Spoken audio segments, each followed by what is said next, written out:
So আমার পিছনে এখন যেটা দেখছেন সেটা হচ্ছে জার্মানির একটা গ্রাম। এই গ্রামটির নাম হচ্ছে ফ্রয়ডেনবার্গ। জার্মানিতে যতগুলো ছোট এবং সুন্দর গ্রাম রয়েছে তার মধ্যে একটা। আজকের ভিডিওতে আমি জার্মানির এরকম 3টা গ্রাম ভিজিট করব, দেখবো যে জার্মানির গ্রামগুলো আসলে দেখতে কত সুন্দর, এগুলোতে কি কি দেখা রয়েছে, তার পাশাপাশি জার্মানির গ্রামের সাথে যে শহরের যে পার্থক্য সেটা কতটুকু সেটা দেখানোর চেষ্টা করব।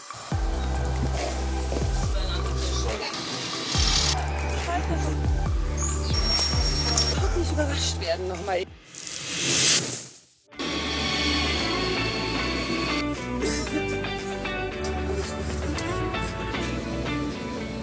সকালবেলার দিকে 10 থেকে 15 ডিগ্রি সেলসিয়াস তাপমাত্রা। বেশ মিষ্টি একটা রোদ, এবং মিষ্টি একটা রোদের পাশাপাশি আপনি দেখতেছেন যে এই পিছনের সুন্দর এই বাসাগুলো, এখানে প্রায় 80টির বেশি বাসা রয়েছে এবং সবগুলো বাসা আপনারা দেখতেছেন প্রায় একই রকম। গ্রামটা বেসিক্যালি ইনস্টাগ্রামের জন্য অনেক বেশি বিখ্যাত। এই জায়গাটাতে অনেক বেশি মানুষজন এসে ইনস্টাগ্রামে ছবি টবি পোস্ট করছে। তো এটা হচ্ছে এই ভিউটার কারণে। বাসাগুলোর ভিতরে ভিতরে একটু ঘুরে দেখাবো আপনাদেরকে, কিন্তু তার আগে আমি যে জায়গাটিতে দাঁড়ায় আছি এই জায়গাটিকে বলা হয় কুর পার্ক। পার্কের এই পাশে সিঁড়ি দিয়ে উপরে উঠলে উপর থেকে এই পুরো যে শহরটা ফ্রয়ডেনবার্গ সেটা দেখা যায়। তো এখন আগে উপরে যে দেখি যে দেখতে কত সুন্দর লাগে উপর থেকে, একদম উপর থেকে, তারপরে নিচে যে আপনাদেরকে এই গ্রামটা ঘুরে ঘুরে দেখাবো।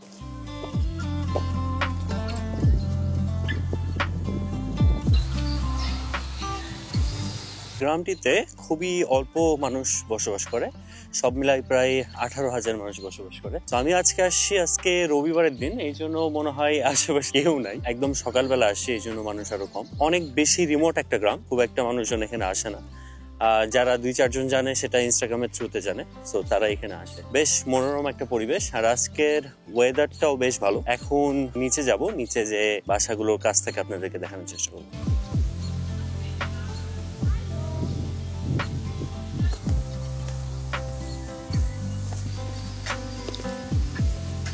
এটা হচ্ছে টুরিস্ট ইনফরমেশন সেন্টার, যদিও আজকে রবিবার দেখে এটা বন্ধ আছে।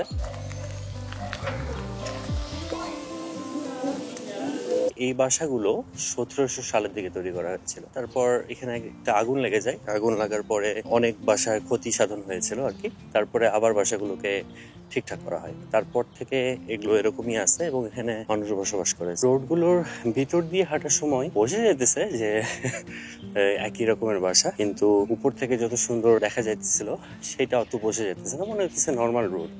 বাট একটা জিনিস খেয়াল করে দেখেন, এই যে রোডগুলো যেগুলো, এগুলো কিন্তু সব এই যে কবলস্টোন যে পাথর, সেই পাথর দিয়ে তৈরি করা। এই বাসাগুলোর বৈশিষ্ট্যটা হচ্ছে যে এগুলো অর্ধ কাঠের নির্মিত, অর্ধেকটা হচ্ছে কাঠ দিয়ে তৈরি করা এবং বাকি অর্ধেকটা হচ্ছে অবশ্যই কনক্রিট। যার পাশে পাহাড়ের মাঝখানে একটা অসাধারণ গ্রাম। অবশ্যই গ্রামে বসবাস করলে আপনি একটা নিরিবিলি লাইফ লিড করতে পারবেন। তো এরকম অর্ধ নির্মিত কাঠের যে বাসাগুলোকে, এগুলোকে জার্মান ভাষায় বলা হয় ফাকভ্যাকহäuser। আমি যে জায়গাটিতে রয়েছি এই শহরটির, এটা হচ্ছে বেসিক্যালি ওল্ড টাউন, তো আল্টার ফ্লিকেন বলা হয়ে থাকে এই জায়গাটাকে, ফ্লেকেন যত সম্ভব। ভাবছিলাম যে সকালবেলার নাস্তাটা এখানে এসে করব, কিন্তু এখানে দেখতেছি যে সবকিছুই বন্ধ। এখন যেহেতু এখানে রেস্টুরেন্ট বন্ধ, সেক্ষেত্রে আমার সেকেন্ড যে ভিলেজটা, সেখানে যেই আমার সকালে ব্রেকফাস্টটা করতে হবে যা বুঝতেছি। একটা জিনিস সেটা হচ্ছে গাড়ি সবারই রয়েছে, বড় শহরগুলোতে যাইতে আপনাকে হবেই কোনো না কোনো কারণে।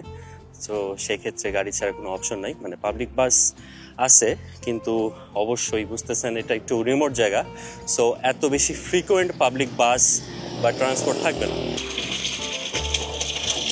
ফ্রিকোয়েন্টলি ট্রান্সপোর্ট না থাকার কারণে এখানে আরেকটা অপশন রয়েছে, সেটা হচ্ছে কল করে ট্যাক্সি টাইপের, সেগুলো নিয়ে আসতে পারবেন। সেগুলো কিন্তু পাবলিক ট্রান্সপোর্টেরই অংশ, কিন্তু সেগুলোতে আপনি চড়তে গেলে আপনাকে কল করতে হবে এবং বলতে হবে যে আমি অমুক জায়গায় আছি, তো এটা আধা ঘন্টার মধ্যে বা একটা সময়ের মধ্যে আসবে, এসে আপনাকে নিয়ে যাবে। সো এই জিনিসটাও ভালো, অনেকে কল করে। এই জিনিসটা ফার্স্ট আমি দেখেছিলাম লুক্সেমবার্গে, একটা লুক্সেমবার্গের ভিয়ান্ডেন শহরটা যখন আমি ঘুরতে গিয়েছিলাম তখন দেখেছিলাম। আমি যে সেকেন্ড গ্রামটি আপনাদেরকে দেখাবো, তো সেটাতে যাওয়ার জন্য আমার যে বাসটা ধরতে হবে সেটা প্রায় 1 ঘন্টা পর। তো এখন একটু ঘুরে দেখি, যদি এখানে কোনো বেকারি পাই সেক্ষেত্রে আমি সকালে নাস্তাটা করে ফেলবো।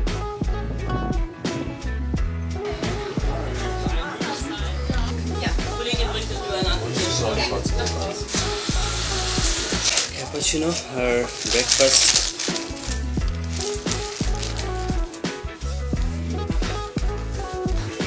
মজা আছে কিন্তু ঠান্ডা।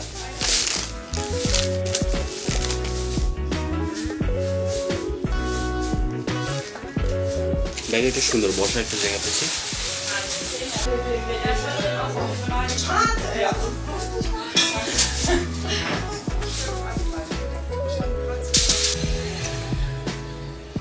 একটা কফির খুব প্রয়োজন ছিল, এখন আর কি আর 10 মিনিট পরে বাস, তারপরে আমি সেকেন্ড যে ভিলেজটা সেখানে যাব, সেখানে যে আপনাদেরকে সেটা ঘুরে ঘুরে দেখাবো।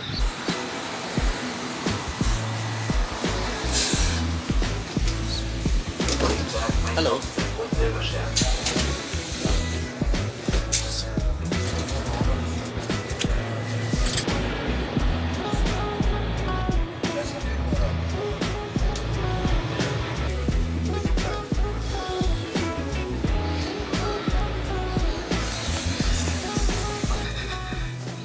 সো আমি এখন 2 নাম্বার শহরটাতে চলে আসছি, যে শহরটার নাম হচ্ছে জিগেন। এটা গ্রাম বলতেছি না, কারণ আগের যে গ্রামটিতে গিয়েছিলাম সেটা থেকে এটা বেশ বড়, তো এটা আর কি মিডিয়াম লেভেলের শহরের মধ্যে পড়ে, বাট গ্রামের একটা ভাইব পাবেন। এই পাশটাতে দেখতেছেন সব থেকে সুন্দর ভিউটা। আমি এখন রয়েছি ওভারেস ক্যাসেল নামে একটা ক্যাসেলে, অর্থ হচ্ছে আপার ক্যাসেল, মানে উপরে এই ক্যাসেলটা। তো ডাউনে আরেকটা ক্যাসেল রয়েছে, যত সম্ভব ওইটা হচ্ছে ডাউনের ক্যাসেলটা। তো এই পাশ থেকে দেখতেছেন পিছনের যে ভিউটা দেখা যেতেছে, এবং প্রত্যেকটা বাসার আশেপাশে দেখেন প্রচুর গাছপালা। এইটা হচ্ছে একটা শহর বাট গ্রামের একটা ছোঁয়া। তো এখন ভিতরে নেমে বাকি শহরটা ঘুরে একটু দেখানোর চেষ্টা করব। বাট ওভারঅল জায়গাটা অনেক সুন্দর এবং শহরটাও বেশ সুন্দর। আমি এখানে একবার এসেছিলাম 2-3 বছর আগে, একবার এসেছিলাম। সো এটা হচ্ছে সেকেন্ড ভিজিট, বেশ সুন্দর। ওই পাশটাতে একটা ফুলের বাগান আছে, সো ওইটাও বেশ সুন্দর।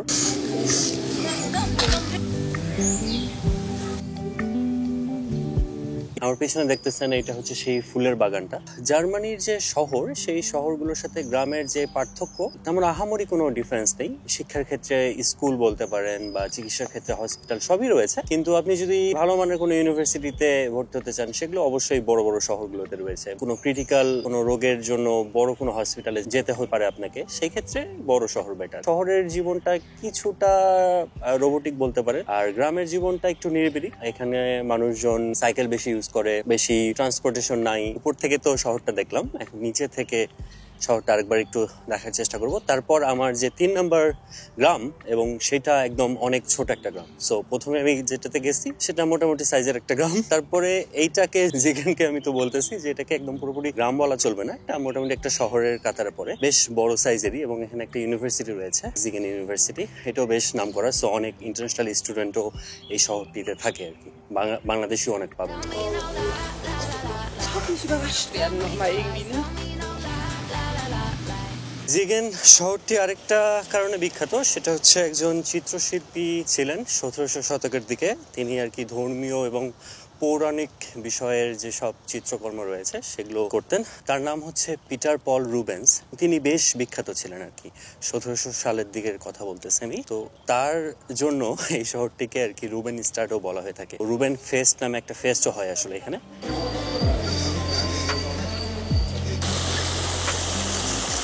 এইসব গ্রামে যদি আপনি ভিজিট করেন, তাহলে একটা জিনিস খুব চোখে পড়ে, সেটা হচ্ছে যে বাইরের দেশের মানুষ খুব কম দেখা যায়। জার্মানরাই গ্রামগুলোতে থাকতে বেশি পছন্দ করে। সাধারণত রিটায়ারমেন্টের পরে সবাই আর কি গ্রামের দিকে চলে যায়। যখন রিটায়ার করতেছেন, তখন যে টাকা পয়সা সেটা নিয়ে আপনি গ্রামে চলে যেতেছেন। আপনার গাড়ি টাড়ি আছে, আপনি জাস্ট সপ্তাহে একদিন বাজারে এসে আপনার প্রয়োজনীয় যা লাগে সেগুলো কিনে নিয়ে চলে আসতেছেন।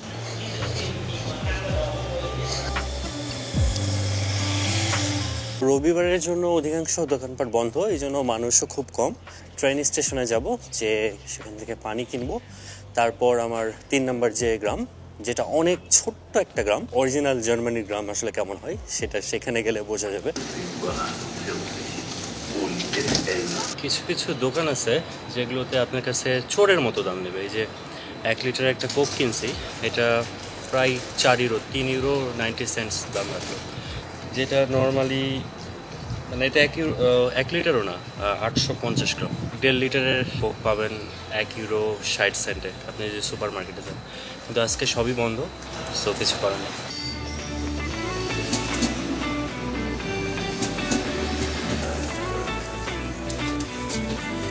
Nächster Halt, Leverkusen Mitte. Planmäßige Ankunftszeit.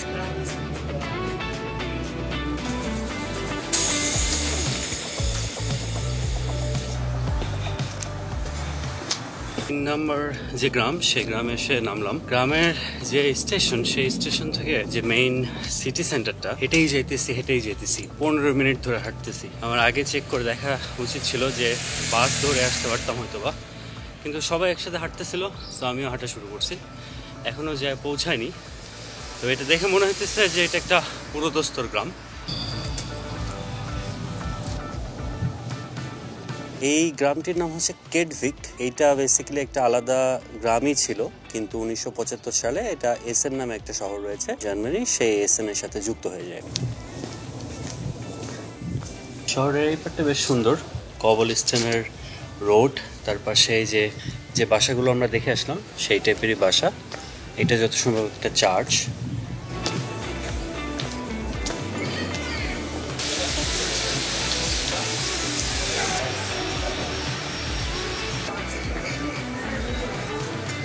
মানুষজন রেস্টুরেন্টগুলোতে এমনভাবে বসে আছে, কথাবার্তা বলতেছে, মনে হইতেছে যে জাস্ট গ্রামের মানুষজনই বসে আড্ডা মারতেছে। তবে 2-4 জন টুরিস্টও আছে আমার মতো।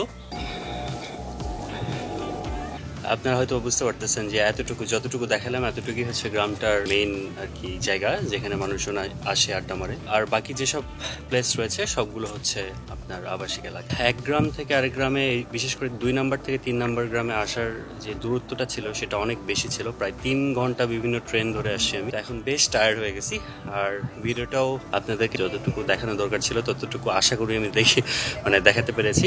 সো আপনাদের যদি এই টাইপের ভিডিও ভালো লাগে আমাকে অবশ্যই জানাবেন কমেন্টে। আর এই তো পরবর্তীতে দেখা হবে নতুন কোনো শহর থেকে, এবং শোনাবো সেই শহরের গল্পগুলো। টাটা।